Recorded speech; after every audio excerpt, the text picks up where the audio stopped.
deuxième façon donc de résoudre cet exercice, et pour cette deuxième façon de faire, on va considérer le quadrilatère BA'CD. Voilà, donc peut-être que sur la figure, cela te fait penser à un parallélogramme, c'est-à-dire que tu as l'impression que le quadrilatère BA'CD est un parallélogramme. Est-ce que tu l'as prouvé pour autant? Non, tu peux pas le dire. Et est-ce que dire que c'est un parallélogramme, ça va t'aider? Eh bien oui, parce que regarde, si BA'CD est un parallélogramme, ça veut dire que, bien sûr, ces deux côtés opposés sont égaux et parallèles, donc par exemple BA' et DC sont parallèles et égaux, et aussi, une autre implication du fait que BA'CD soit un parallélogramme, c'est que ces diagonales se coupent en leur milieu. C'est-à-dire que ces diagonales, c'est-à-dire la diagonale BC et A'D se coupent en leur milieu. Et là, ce serait fini. C'est-à-dire que si A'D, la première diagonale, et BC, la deuxième diagonale, se coupent en leur milieu, eh bien tu as démontré ce qu'il fallait dans l'exercice.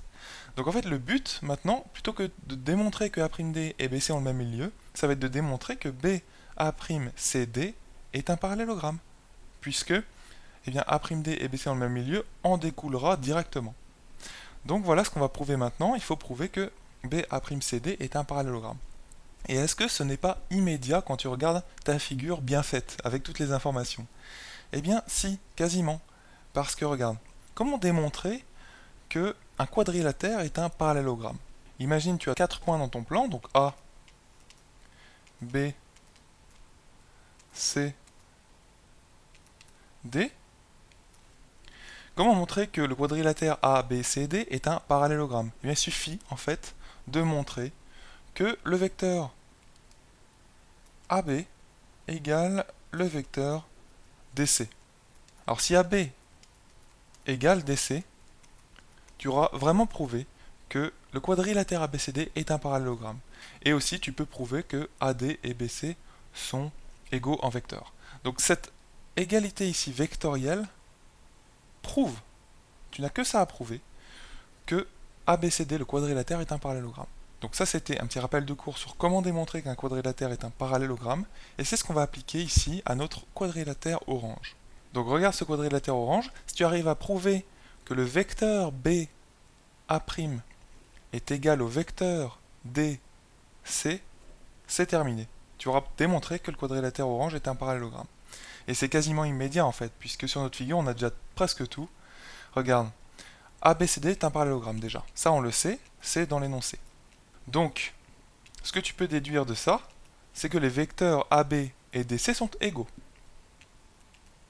D'accord? Ça c'est une déduction. Voilà. Et tu sais aussi, vu que A' c'est le symétrique de A par rapport à B, tu as BA' est égal à AB. Et c'est exactement ce que nous avions noté ici.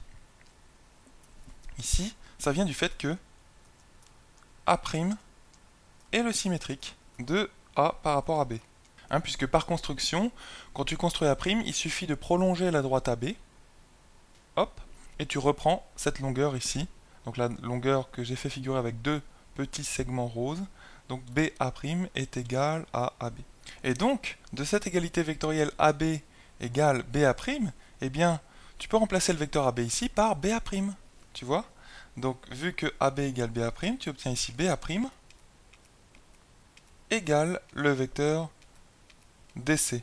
Et là, c'est fini, parce que BA' égale DC en vecteur, ça veut dire que BA'CD est un parallélogramme. Donc, là, tu déduis BA'CD, c'est plus un quadrilatère quelconque, c'est un parallélogramme. Et du fait que BA'CD, je t'avais dit que c'était quasiment fini en fait, une fois qu'on avait démontré cela, du fait que BA'CD est un parallélogramme, ces diagonales se coupent en leur milieu. Donc, A'D, c'est-à-dire la diagonale verte, et l'autre diagonale, c'est-à-dire BC,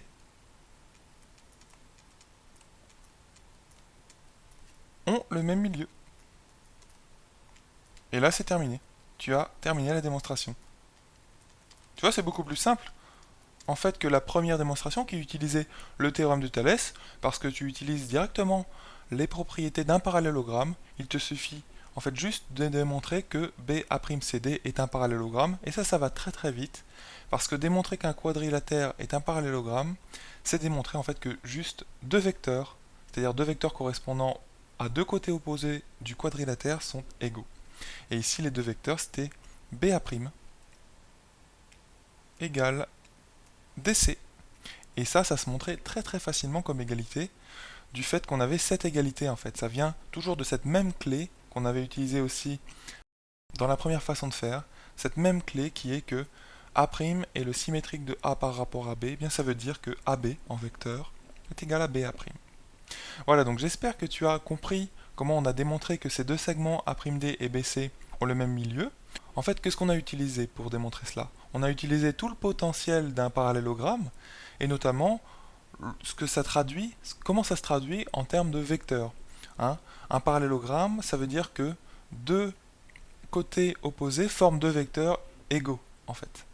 Ici, par exemple, dans le parallélogramme A, B, C, D, les vecteurs AD et le vecteur BC sont égaux, par exemple. Et ça, c'est vraiment très utile. Et c'est vraiment ce qu'on a utilisé pour démontrer ce qu'il fallait démontrer. Et bien sûr, autre chose aussi dans cet exercice, il fallait savoir construire le symétrique d'un point par rapport à un autre. Et ça, c'est ce qu'on a fait ici avec le point A', c'est-à-dire le symétrique de A par rapport au point B. Et il fallait tout simplement comprendre ce que ça voulait dire en termes de vecteurs. Et en termes de vecteurs, ça veut dire que les vecteurs AB est égal à le vecteur BA'. Les vecteurs AB et BA' sont égaux. Voilà ce qu'on a utilisé dans cet exercice.